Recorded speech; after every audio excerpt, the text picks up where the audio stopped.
Sherlock Holmes and Dr. Watson arrived at Blackwood Manor amid murmurs of disquiet among the local villagers, who recounted eerie tales of a ghost terrorizing a once proud noble family.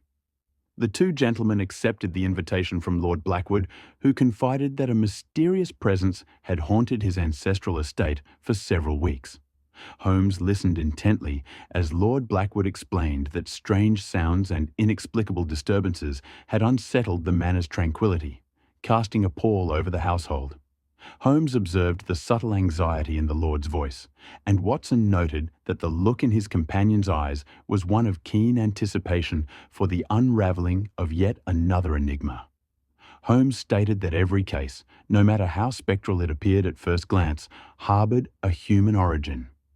Watson recognized that his friend's mind was already dissecting every piece of evidence, seeking the thread that would connect the ghostly occurrences to some earthly misdeed. As the two gentlemen began their inquiry, they found that the manor's long corridors echoed with memories of the past, and each conversation with the family members yielded conflicting narratives about the ghost's appearances. Lady Blackwood, with trembling resolve, mentioned that the apparition was seen gliding silently across the upper floors, its countenance obscured by a haze of grief. A servant confessed that he had heard muffled voices in the dead of night, and a young cousin recalled that cold gusts would suddenly sweep through the hallways even on the stillest nights. Holmes examined each statement with meticulous care, noting that fear often clouded perception. He inquired about the layout of the manor and was told that there existed old passages, long forgotten and rarely used, rumoured to connect the private chambers to hidden sections of the estate. Watson recorded every detail in his journal as Holmes walked through the manor's corridors, his mind piecing together the puzzle. Holmes remarked that the clues were too deliberate to be mere coincidences, and that the disturbances might have been orchestrated to mimic supernatural terror. Watson, ever impressed by his companion's insight, accompanied him as they retraced the footsteps of the unseen spectre. Their investigation led them to the library, where Holmes scrutinized ancient ledgers and personal letters, seeking any record of past grievances or unresolved conflicts. A faded diary belonging to one of the manor's old servants caught Holmes' eye. In quiet reflection, Holmes deduced that the diary hinted at deep-seated resentment and a tale of betrayal long buried by time. Watson observed that the diary's entries were laced with bitterness, and Holmes noted that one particular name recurred, a servant who had been dismissed under contentious circumstances, accused of misappropriating funds and valuables from the household. This discovery stirred in Holmes a suspicion that the ghost might, in fact, be a man with an agenda, masquerading as an apparition to exact revenge upon a family he believed had wronged him. In the following hours, Holmes and Watson conducted discreet interviews with the remaining staff. They encountered a groundskeeper who recalled overhearing heated exchanges between a long-retired but once trusted servant and a family member. Another kitchen hand admitted that, during the early days of the haunting, he had seen a shadow near a rarely used door that led to the manor's service corridors. Holmes carefully recorded these testimonies, his thoughts aligning with the notion that the disturbances were orchestrated by someone familiar with the estate's secrets. Watson, increasingly fascinated by the interplay of history and deception, marvelled at how the past could reach out to haunt the present, not through the supernatural, but by the machinations of a vengeful soul. Holmes led Watson through a maze of corridors until they reached a narrow passageway concealed behind an aged tapestry. The passage exuded a sense of neglect, and Holmes' steady hand traced the worn stone walls as he hypothesized that the ghostly sounds might have emanated from this hidden route. Watson observed that the passage was a relic of a bygone era, likely used by servants to move about unseen. As they proceeded, Holmes recounted the family history of Blackwood Manor, reminding Watson that the noble family's legacy was interwoven with secrets, scandals, and the quiet anguish of those whose loyalty had been betrayed. Holmes' words carried the weight of his certainty that the spectral menace was not an otherworldly force, but rather the calculated act of a man left bitter by injustice. At a juncture deep within the hidden corridor, Holmes discovered a small room that had been repurposed as a storage space. Amid crates and cobwebs, a solitary object lay discarded on the floor. A silver cufflink engraved with initials that matched those found in the diary. Holmes' eyes gleamed as he deduced that this relic was a tangible connection to the man whose name had been mentioned in the faded pages of the servant's diary. Watson, with admiration and curiosity, observed that each artifact the detective uncovered revealed another layer of the mystery. In a measured tone, Holmes noted that the cufflink was the linchpin that would lead them to the identity of the supposed ghost and the motives that underpinned the haunting. Their discovery did not go unnoticed by the inhabitants of the manor. Rumours of the intruders spread quickly among the household, and a sense of unease took hold of even the most stoic servants. Lord Blackwood, troubled by the intrusion into his family's sanctum, summoned Holmes and Watson to his private study. In a calm but resolute manner, Lord Blackwood expressed his gratitude for their efforts and stressed that the ghost had become a symbol of the manor's curse, a manifestation of retribution that defied logic. Holmes listened to the nobleman's lamentations, absorbing every word as a clue. He mentioned that while legends often took on a life of their own, reality could be far more mundane and, in this case, profoundly human. Over a cup of tea served in the quiet study, Holmes explained his initial findings to Lord Blackwood.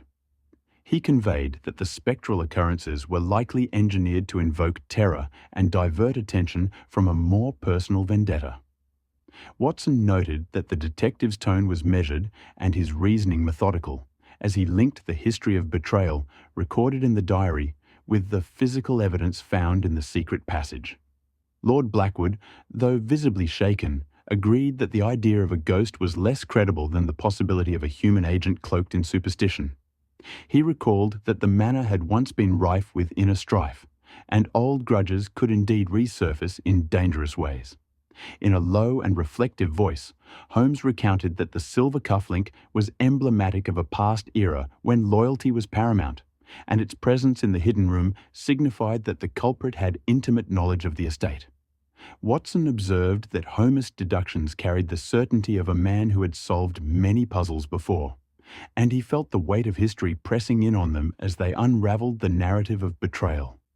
The conversation between Holmes and Lord Blackwood turned to the nature of revenge, with Holmes remarking that a man wronged would find solace in retribution, even if it meant donning a guise of the spectral.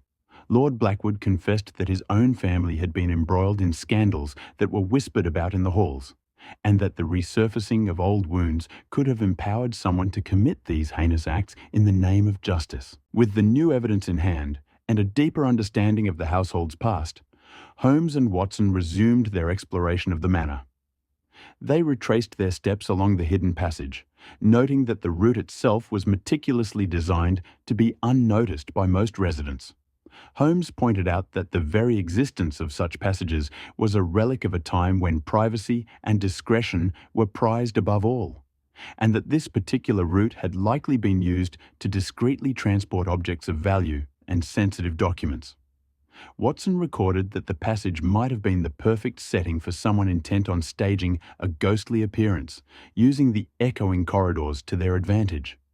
The duo's investigation continued as they uncovered more clues that painted a picture of a man consumed by bitterness. A discarded glove found near the passage bore traces of a substance that Holmes later identified as a type of residue used in certain chemical compounds.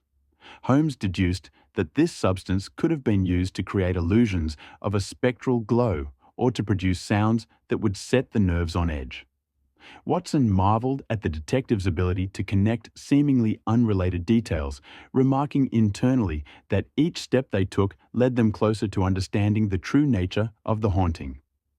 Holmes mentioned that the cunning use of chemical agents was not unheard of in previous cases where perpetrators had relied on the element of fear to mask their true intentions. Throughout the day, Holmes and Watson encountered both skepticism and support from the various staff members.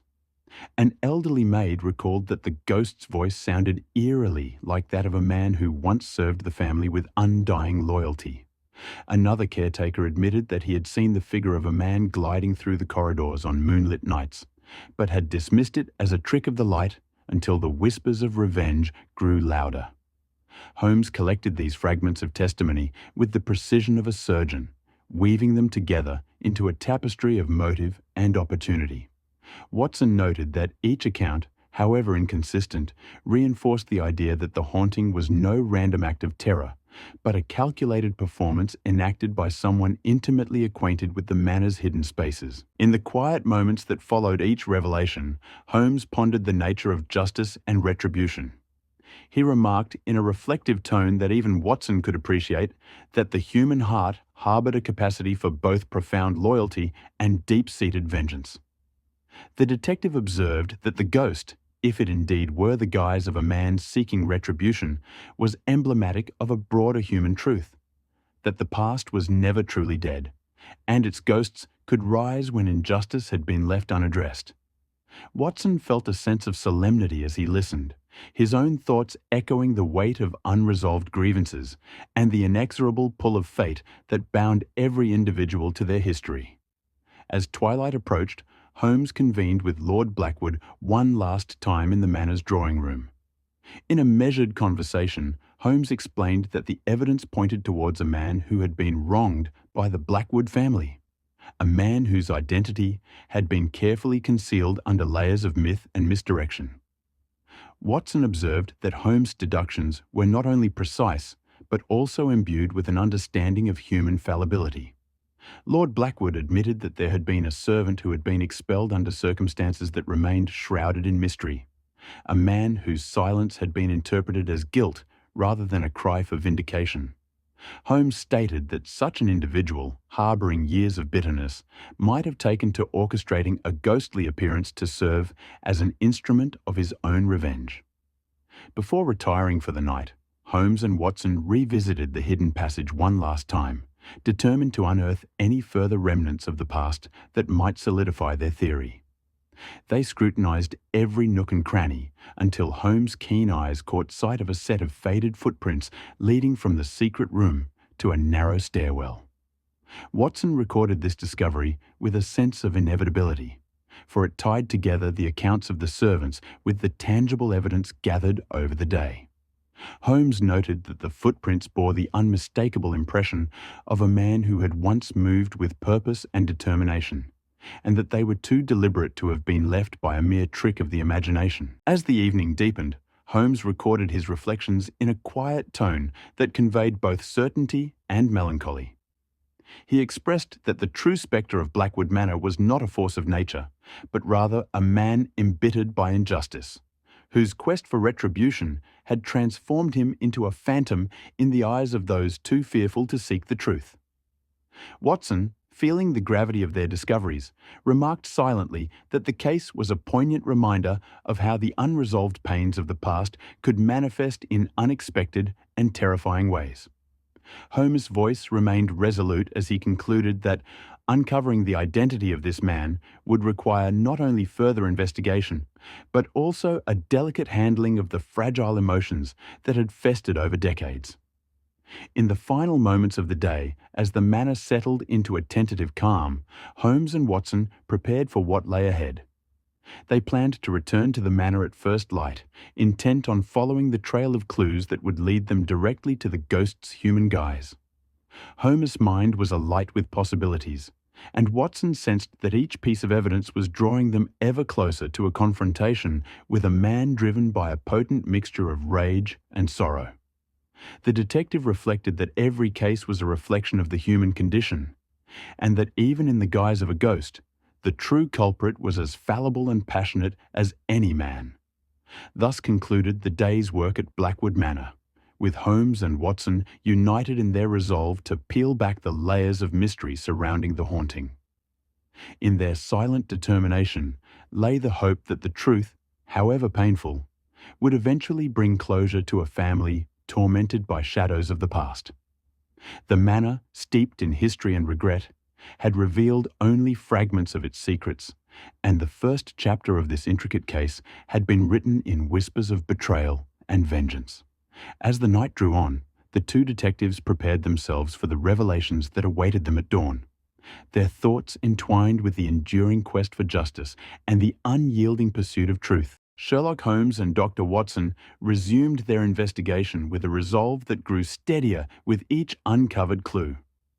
Holmes recalled every fragment of evidence discovered in the hidden passage and every whispered testimony recorded during the previous day. He acknowledged that the silver cufflink, the chemical residue on the discarded glove, and the deliberate footprints all converged on one singular truth.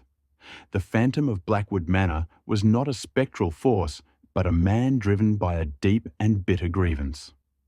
Watson recorded in his journal that every detail reinforced the notion that this case was a tapestry woven from human error, passion, and retribution. Holmes's mind retraced the series of deductions that had led him to suspect that the ghost was a former servant, one whose loyalty had been betrayed and who had been thrust into a life of humiliation. He recalled the faded diary entries and the bitter language that described his fall from grace, and he remembered how the manor's long-forgotten passageways had provided both the literal and metaphorical corridors for this man's quiet vendetta. Watson observed that Holmes's eyes gleamed with a mix of intellectual satisfaction and a hint of sympathy for the man who had allowed his pain to fester into revenge. Holmes noted in a measured tone that the human heart was often its own worst enemy when wronged, and that vengeance could manifest in ways that blurred the lines between myth and reality. As the day advanced, Holmes and Watson set about gathering further evidence to corroborate the theory that the phantom was a man masquerading as a ghost. They retraced the footprints in the hidden passage, noting their deliberate and measured pace. Holmes remarked that the prints indicated the gait of a man who had once moved with determination and purpose, and Watson noted that even the subtle curve of the footprints spoke of long hours spent in the cramped confines of the service corridors.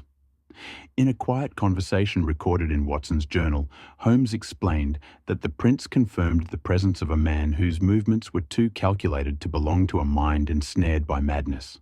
Watson recorded his own thoughts that every detail seemed to point not to a supernatural presence, but to the cold logic of human action. Holmes then recalled the chemical residue found on the glove, remarking that such substances had been known to create illusions, faint glows or eerie noises that could easily be mistaken for the manifestations of a spectral being. He explained to Watson that the residue was not random, but rather a deliberate choice, a tool employed by someone who understood the effect of fear on an unprepared mind. Watson listened intently, noting that the careful manipulation of chemical compounds to induce terror was a methodical ploy that required both knowledge and intent. In a reflective tone, Holmes mentioned that history was replete with cases where the line between the inexplicable and the ingenious had been so artfully blurred that only a trained mind could discern the truth. As afternoon gave way to evening, Holmes and Watson formulated a plan designed to draw the phantom out into the open. They agreed that a calculated confrontation was required, a moment when the layers of deception would peel away to reveal the man behind the mask. Holmes arranged to return to the secret passageway with Watson as an observer, both determined to follow the trail of evidence even if it led into the very heart of darkness. Watson recorded that the passage they had discovered was more than just a physical pathway. It was the artery through which the troubled past of Blackwood Manor pulsed with bitter memories. Holmes explained, in a tone measured with both resolve and compassion, that the confrontation was inevitable. The man who had donned the mantle of ghostly vengeance would sooner or later be compelled to reveal himself. Later that night, in a moment of calculated stillness, Holmes initiated his trap. He arranged for subtle signals to be in place, a carefully orchestrated moment when the silence of the manor would be broken by the echoes of footsteps and whispered words. Watson observed that the planning was as delicate as it was precise, and Holmes noted that the minutiae of human behavior provided the key to unraveling the most intricate of deceptions. As the night deepened, Holmes' voice, steady and calm, detailed to Watson the precise moment when the phantom was expected to appear. Watson recorded that the anticipation in Holmes' words was tempered by a certainty born of experience, and that his companion's unwavering focus suggested that the final act of the drama was near. In the stillness of the late hour, a disturbance broke the silence. A measured shuffle of footsteps along the hidden passage. Holmes and Watson listened intently, and as the sound drew nearer, Holmes' mind raced through the possibilities. Watson recorded that each step was a clue in a long-forgotten narrative of betrayal and unresolved anguish. The footsteps stopped abruptly, and Holmes's eyes narrowed as he detected a familiar cadence, the unmistakable gait of a man who had once served the Blackwood family. In a firm yet quiet tone that resonated with the weight of inevitable confrontation, Holmes declared that the moment had arrived to confront the phantom directly. From the obscurity of the passage emerged a figure cloaked in a worn overcoat and a hat pulled low over his eyes. The man's movements were deliberate and filled with a measured sorrow, and as he paused at the threshold of the hidden corridor, he appeared every inch the spectre that had haunted the manor. Holmes observed that the figure's posture betrayed not a supernatural presence, but a man burdened with the weight of a lifetime of grievances. In a tone both calm and resolute, Holmes addressed the man, stating, "I have deduced, through evidence and testimony, that the ghost who has terrorized this estate is not a figment of the supernatural, but a man driven by retribution." Watson recorded that the tone in Holmes' voice was unyielding, as if the very truth of the matter demanded revelation, and the man's eyes reflected a tumult of emotions that ranged from defiance to despair. The man hesitated for a moment, and then, with a voice that trembled between anger and sorrow, he began to recount his tale. He confessed that he had once served the Blackwood family with unwavering loyalty, only to be cast aside when accusations of theft, based on a misunderstanding and the envy of those in higher standing, had tarnished his name. In a measured cadence that resonated with years of suppressed bitterness, he explained that his expulsion from the household had been not merely an act of dismissal, but a betrayal of his honor. Holmes listened intently, his eyes never leaving the man's face, and Watson recorded every word as the truth emerged from the man's confession. The man admitted that, unable to accept the injustice inflicted upon him, he had resorted to a plan that would forever tarnish the legacy of the Blackwood name. A plan that involved the careful staging of ghostly apparitions designed to invoke fear and force the family to reckon with its past misdeeds. Holmes, with a calm that belied the gravity of the situation, questioned the man further, seeking to understand the full measure of his motivations.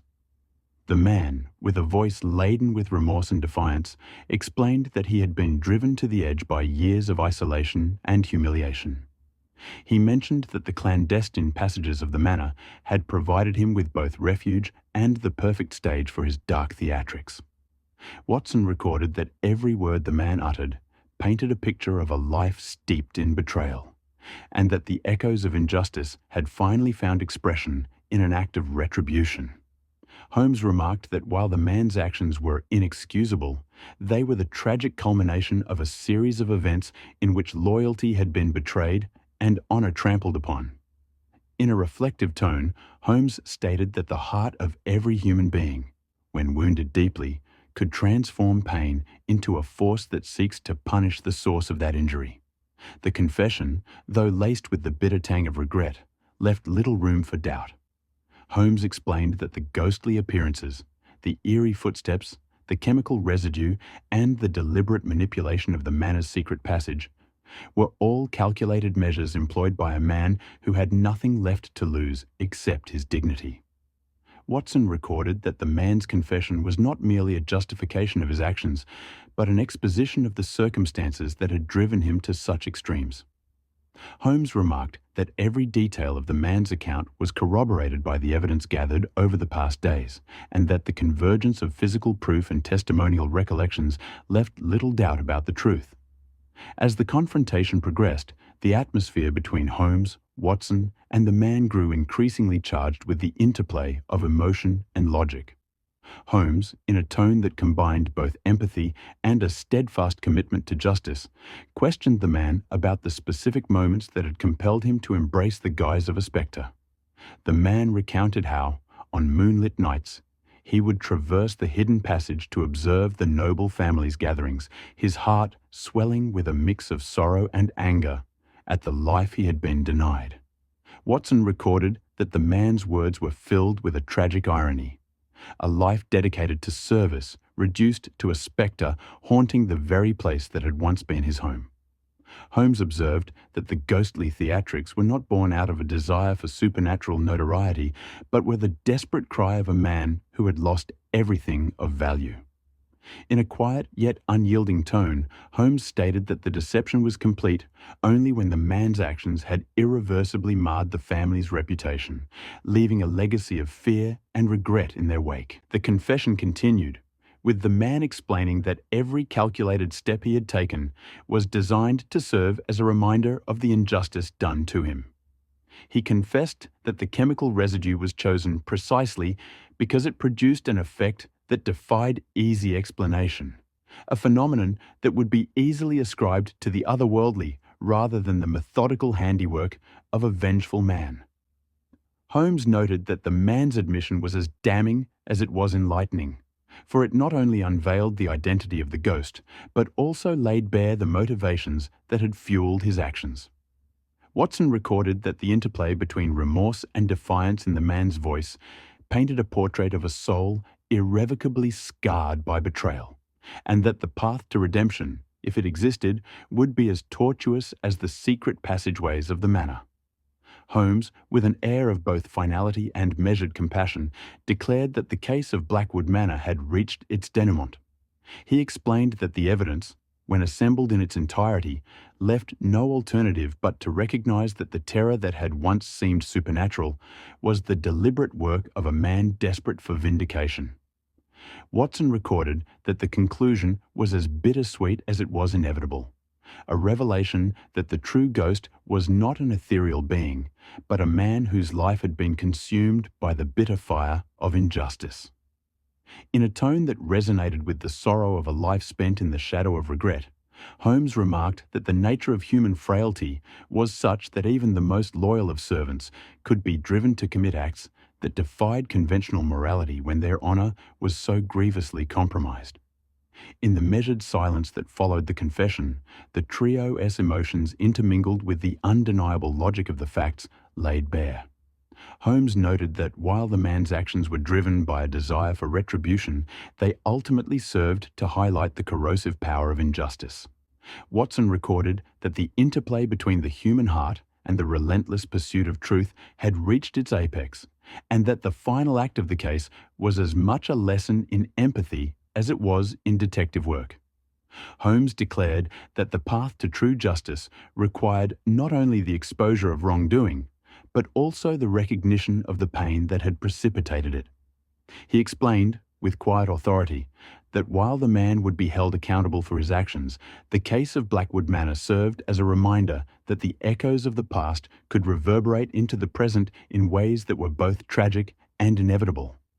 As the confrontation drew to its inevitable close, Holmes directed that the man be taken into custody, ensuring that the family's ordeal would finally meet a resolution grounded in truth rather than superstition. Watson recorded that the moment was charged with a solemn finality. The dark spectre that had haunted the manor was now unmasked, and the legacy of bitterness would be addressed in the light of justice. Holmes, in a tone that combined both resolve and an understanding of the human condition, remarked that the man's fate would be determined by the full measure of the law, tempered by an awareness of the years of suffering that had led him to this desperate act. In the quiet aftermath of the confession, Holmes and Watson engaged in a reflective conversation about the nature of revenge and the fragility of human honor. Holmes observed that every act of vengeance was, at its core, an expression of a wounded spirit, and that the tragedy of Blackwood Manor lay not in the existence of a ghost, but in the irreversible damage wrought by a deep-seated betrayal. Watson recorded that the lesson of the case was a stark reminder that justice, while often measured in the scales of logic and evidence, was also inextricably linked to the human emotions that spurred its pursuit. In a reflective tone, Holmes remarked that the ghosts of the past could be vanquished only by the light of truth, and that the resolution of this case would serve as a beacon for all who sought to understand the complex interplay between loyalty, betrayal, and the inescapable need for reparation. As the night yielded to the inevitability of dawn, Holmes took a final moment to record his thoughts on the case. He noted that while the man's actions were irrevocably wrong, they were the product of a lifetime of humiliation and injustice. A cautionary tale of how a broken spirit can transform pain into a weapon of vengeance. Watson recorded that the dual nature of the case, the interplay of meticulous logic and raw human emotion, had underscored the enduring complexity of the human soul. Holmes remarked that the unmasking of the phantom had not only brought resolution to the haunting, but had also illuminated the timeless truth that the quest for justice must always be tempered by an understanding of the wounds that prompt such dark endeavours. In the final moments of their investigation at Blackwood Manor, Holmes and Watson departed with a sense of solemn duty. The case, marked by the unyielding pursuit of truth and the tragic revelations of human frailty, had been resolved not through supernatural intervention, but through the diligent application of reason and empathy. Watson recorded that the legacy of the haunted manor would forever serve as a reminder that the spectres of the past were often the products of very human suffering, and that the road to redemption required acknowledging both the evidence of wrongdoing and the underlying causes that had driven it. Thus concluded the investigation into the ghost of Blackwood Manor, a case that had begun with whispers of the supernatural and ended with the quiet revelation of a man driven by heartbreak and injustice. Holmes observed that while the truth had emerged in all its painful clarity, it carried with it the weight of a lesson learned. That even in the darkest of human deeds, there existed a spark of understanding that could lead to a more just and compassionate resolution. Watson recorded that as they left the manor behind, the echoes of the case would continue to resonate in their minds, a testament to the enduring struggle between light and shadow within every human heart. In the calm that followed the final resolution, Holmes' measured tone encapsulated the essence of his reflection: that the pursuit of truth was an endeavour fraught with the complexities of human emotion, and that justice was not a mere abstraction, but a living, breathing process that demanded both logic and empathy. Watson noted that the unmasking of the phantom had transformed the narrative of Blackwood Manor from a tale of supernatural terror into one of profound human tragedy. A transformation that underscored the timeless interplay of loyalty, betrayal, and the ceaseless search for reparation. Holmes concluded that the case would stand as a lasting reminder that the ghosts which haunted the halls of the manor were not figments of a spectral imagination, but manifestations of a broken spirit seeking to redress the wrongs of a forgotten past.